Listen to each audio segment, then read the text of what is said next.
Hi everyone, it's me again, Doris Raymond here from The Way We Wore in Los Angeles. I am trying to hold back my excitement because I have the pleasure of having Sophie De Rakoff here, who is the costume designer of many things, but most notably for Legally Blonde. And we decided to do this episode because it's the 20th anniversary. I want to just say a few things about you, if you don't mind. Do it, Doris. Go for it. So you are quite diverse in the types of things that you costume. And I was really, in doing the research, was amused to see that you've actually costumed video games as well as high-profile films. If any of you have played Grand Theft Auto, the costumes on those characters were done by voila. So I want to say that I recently watched Legally Blonde, basically to prepare for this episode, and I can't believe that I forgot that that film was the prequel to the Time's Up movement. Right. I mean, seriously, it is. I get goosebumps. It's my gauge. It is the. It's totally woke, and it is such a lovely, fun, humorous, campy way to deliver a very profound message. Girls, I'm going to Harvard. You got into Harvard Law? What, like it's hard? And so, yeah, I'm so happy that you were a part of that, and all of us love the characters that you developed in that film. Thank you. So I want to say, how do you create a character as complex as the Reese Witherspoon character, because she's ultra feminine, but she's also, as she develops, not a pushover. So can you give us an idea of how a costume designer develops a character through costumes?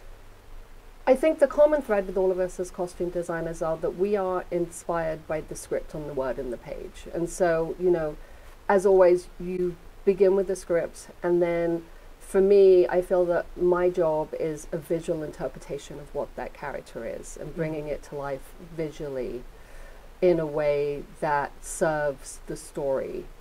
And so, and for myself personally, you know, when I'm given a script for a project, if I don't see it in my mind's eye when I'm reading it, if I don't see the characters, then I know it's not the right film for me.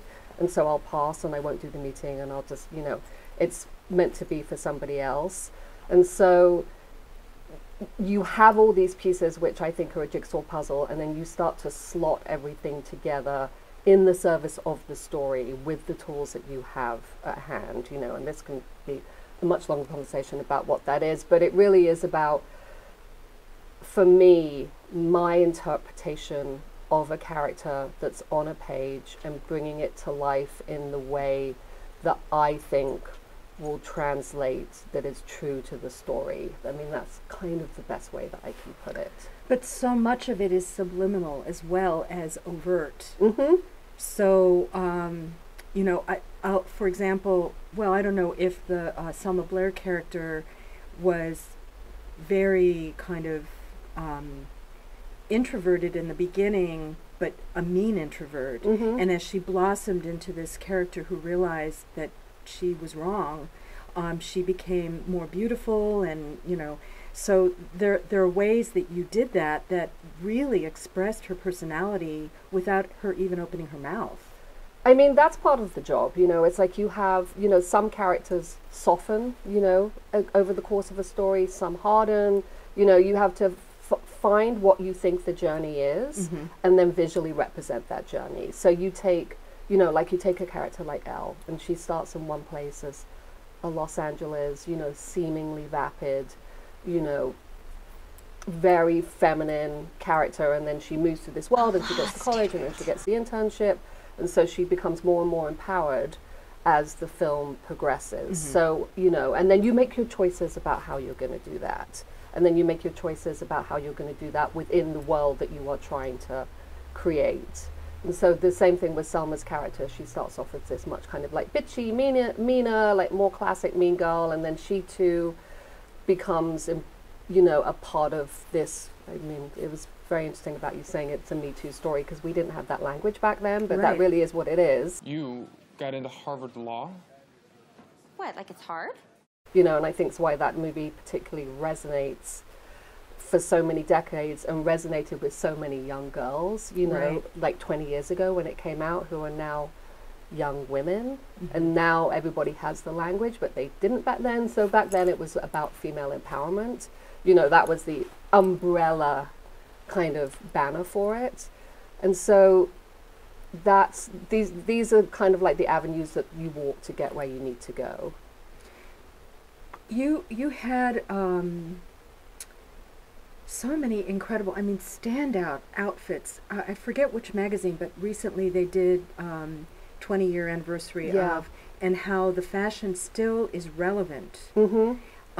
And you, because it was a contemporary film at the Right, time. right. So you shopped for a lot of the clothing, and I'm sure you built quite a bit of it as well for the principals. Right. Well, it was interesting actually, because there were a couple of articles. One of which was the Vogue article, which was, you know, they were looking at the film through the lens of this like bimbo-tastic movement that is going on right now, which I thought was really interesting, and like the irony, like there's now the clothes are now, that look is now ironic apparently to, you know, a younger generation, and then there's the classicism of it, which I think was because, you know, it is a contemporary movie. That's what I like to do. I like to do contemporary movies. I like contemporary clothes.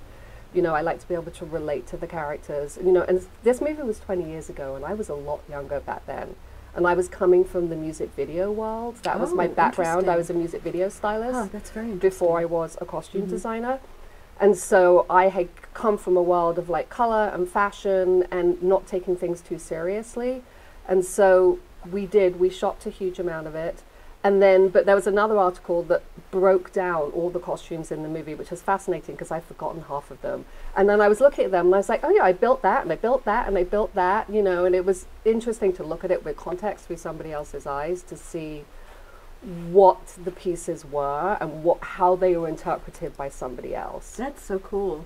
I should add that for those of you that are not familiar with the costume world in film, when you build a costume, obviously it means it's a custom order. There's also, it's called MO, which is made to order.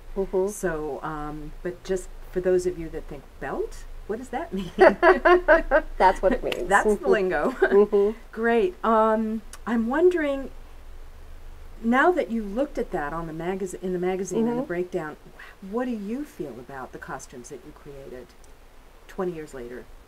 I feel, I mean, I can't be objective about this movie because it was a turning point in my career, and it was a movie that I did purely organically, and I had no idea the movie was going to be that big of a success, and I had no idea what it would mean for me. So when I approached it very naively, which I think is one of the reasons why it worked, where I was just like, I just interpreted things through my taste and my lens, you know, with the idea of plotting this arc out for the characters through the movie. And it was very green at the time, to be perfectly honest. And I think that's one of the reasons why it looks the way that it does, because I wasn't overthinking anything. And it wasn't contrived. It wasn't contrived. And because, That's cool. you know, and I was, you know, closer to the age of the people that were in the movie. So it was, I knew what everyone was wearing, what we were wearing, what we weren't wearing. Right. And so it just became, and I'm also incredibly influenced by vintage fashion and always have been, and that's a part of my aesthetic style. Right. So I was projecting my style in certain circumstances onto these characters. So some, you know, there's like an Ali McGraw outfit, and then there's a Carole Lombard outfit, and those were my references at the time. And so I think that's part of the reason why the outfits still hold up, because they have that backbone to them. I love that. There was, Ali Larder came out with, was that a Galliano newsprint? It was a wearing? Dior Galliano newsprint. Oh, I know. I totally forgot. When I rewatched it, I went, oh my God. Do you know how iconic that is? At the time, I had no idea, because it wasn't iconic back then. It was just a great suit that was in the store on Rodeo Drive, and I was just, you know. And she rocked it. And she looked, you know, she can wear anything, and she looked great in it. And it was maybe not appropriate for what the character would have worn, but sometimes you just have to kind of jump the shark and just be, just go for it, you know, especially with that kind of movie, with that kind of comedy. You can push those things further. That's great. Now, your collaboration with Reese Witherspoon is long. The list is long. It's 20 years now. Yeah. I mean, on and off, you know. And so many productions that you've done with her. Mm-hmm. Does that give you an advantage when you start a production because you have more of an inner sense of who you're working with? For me, when I start a movie, you know, a huge part of my job is working with the personalities of the actors, is managing and working your way through all these different people that you're going to meet. You're working with them creatively and aesthetically, creating a character. You're working with their bodies, you're working with their issues. You know, it's a very multi-layered world that you have to traverse through for the end result. And the great be sensitive to. And it's very sensitive. You do. I mean, there's, you know, we're in large part psychologists. You know, you have to really second guess as much as you can, or be sensitive to the psychology of the people that you're working with. And it can be quite stressful at times. You know, it can be invigorating also. But one of the great, you know, but in a 20-year relationship with somebody, you know, you build up a sense of trust. Otherwise, you're not going to be working together. Like, why would either of you keep coming back after all these years unless there's something about it that's working? You know. Well, what a wonderful kind of lottery ticket for you, because you know, her productions now are so fabulous, and she's a powerhouse. I mean, it's extraordinary. Yeah. You know, I mean, that is huge journey for someone. And it's really interesting and exciting, and I'm really proud of her. Yeah. You know, I mean, maybe that sounds weird, but I mean, I don't think so. You know, she just sold her company for an extraordinary amount of money, and she was a 22-year-old girl when I first met her. Like, it's fantastic. Yeah, that is fantastic. Here's a great question. How did you like Ariana Grande's impression of the costumes in her Thank You Next music video? I loved that music video. I thought that was fantastic. I didn't know about it, and we were shooting the second season of The Morning Show, and Reese was like, have you seen the Ariana Grande video? And I was like, what are you talking about? And we're in the trailer. And I just rolled on the floor. That was like the biggest compliment of all time. I thought they did a fantastic job of interpreting it. That's great. I just loved it. I thought that was amazing. That's so great. You know, I love when they say imitation is the highest form of flattery, and 100%. Wango. Yeah, completely. I mean, you know, there's nothing over more when it's Halloween and there's like some like weird little Elle Woods wandering down the street. I was like, that made me really happy. Yeah, yeah. You know, I have when I did the research, and also Mike pointed this out too, that you had the pleasure of attending the royal wedding of Harry and Meghan. I did. And I can't imagine, as a Brit, what it was like for you to see a fairy tale. That's exactly what it was. I mean, it was literally a fairy tale. It was extraordinary. And for me to go back to England, be, you know, invited to go, you know, I mean, not myself personally, but my husband, but to be part of this event and to be able to go to this wedding was extraordinary. It was so much fun. I mean, I had the best time. That's great. You know, and it was... After the stress of figuring out what you were going to wear. After the horrible stress of figuring out what it was to wear. And then I got there, and then I realized, for me personally, like, one of the things that was so great about it was, you know, you live in LA, you go to all these crazy functions, you know, if you're lucky enough, you go to these great parties, you go to the Oscars, and there's so much stress, like social anxiety around it, at least for me, and, you know, I think for a lot of other people. And then to go to this enormous global event where I'm like, I don't know anybody. I'm not running into anybody from my childhood because nobody I grew up with is going to the royal wedding.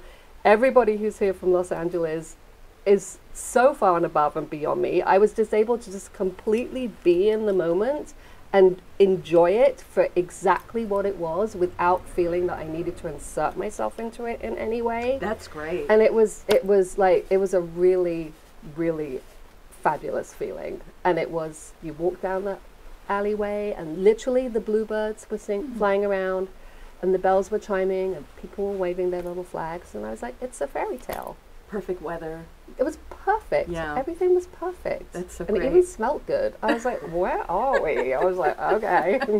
Now, you've mentioned the morning show several times, and I apologize. I have not seen it. I'm behind on my... And I know that it's a great show, so I fully intend to. But for you, what was it like working with so many amazing actors? I mean, that show was... It was great. I mean, it was an enormous amount of work. You know, it was the first time that I'd done TV as opposed to film, and that was like, oh, okay, this is what this is. Like, it's a completely different kind of beast, you know. But you got to stay home. But I got to stay. I have no complaints about any of it whatsoever. And and all the actors were amazing. You know, I mean, they were.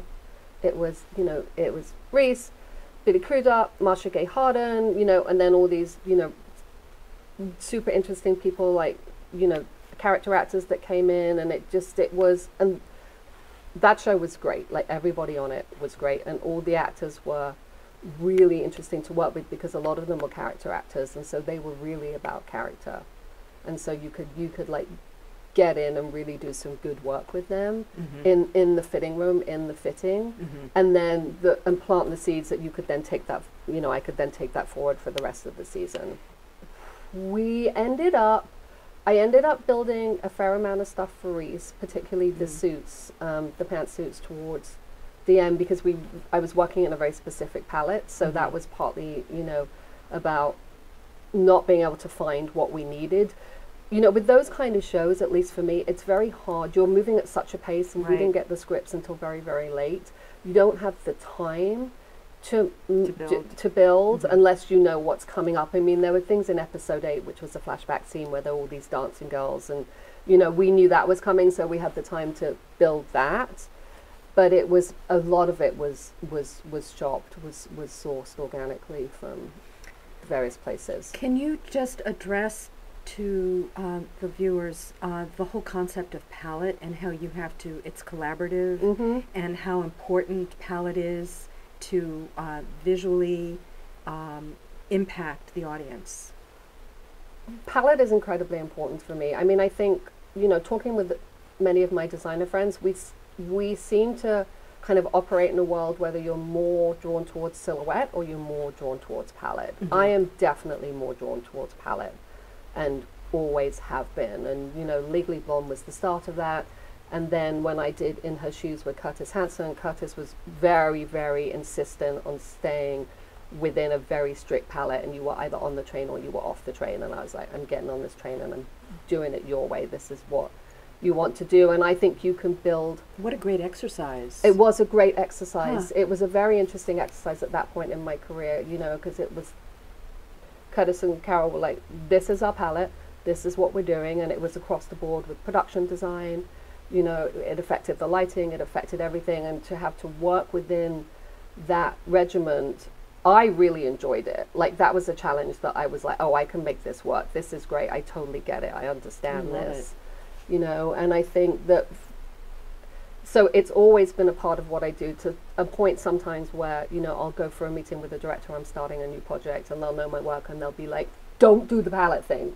Like, don't do it. Like, we don't want that. We want everything, you know. And I'm always like, but they're like, no. And I'm like, okay, because I think that's very funny. It's, you know, for me, I can build lanes and then put the characters into it, and it helps. There's something about my brain that it works for me organizationally, and then it works for me visually as well. Yeah, I love.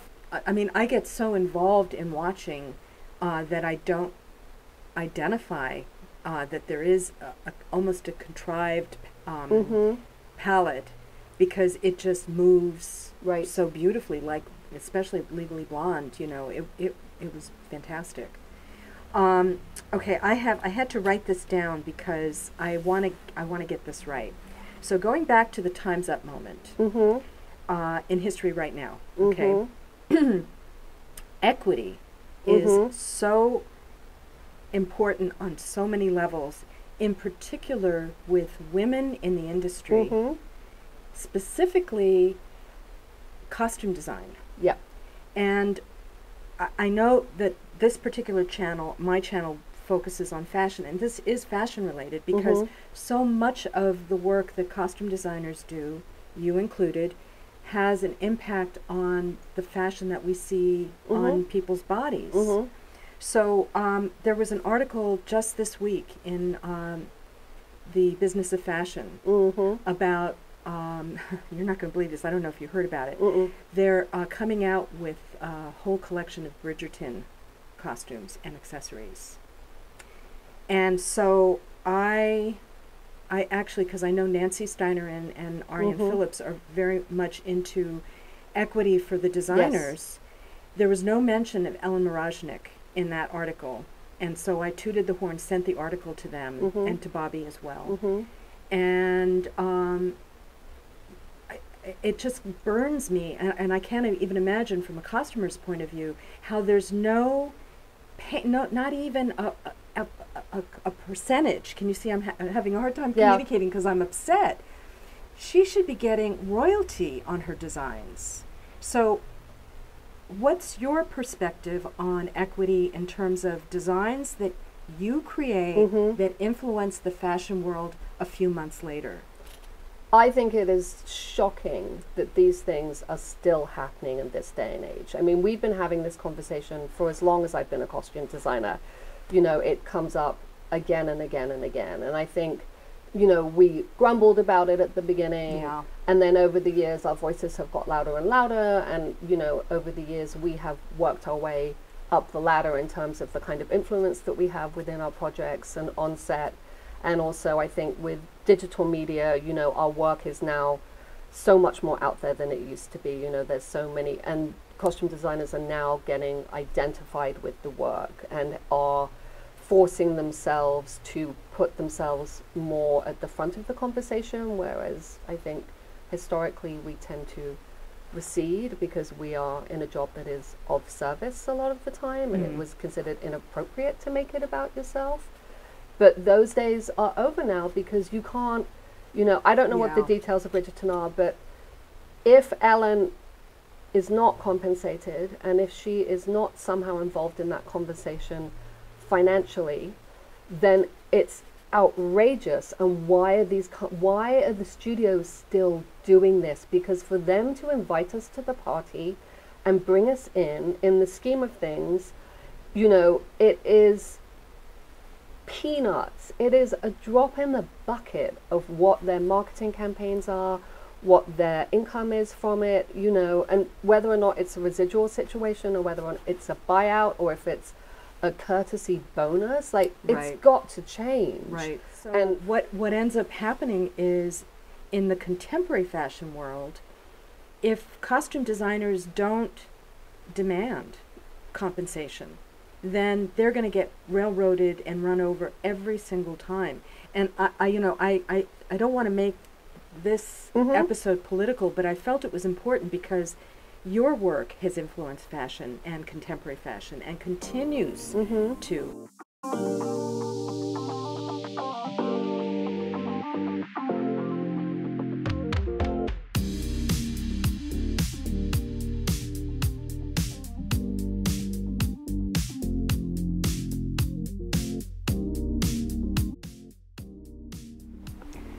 Sophie, I cannot tell you what a wonderful conversation this has been with you, and I'm really grateful that you took the time to come in to talk with me today.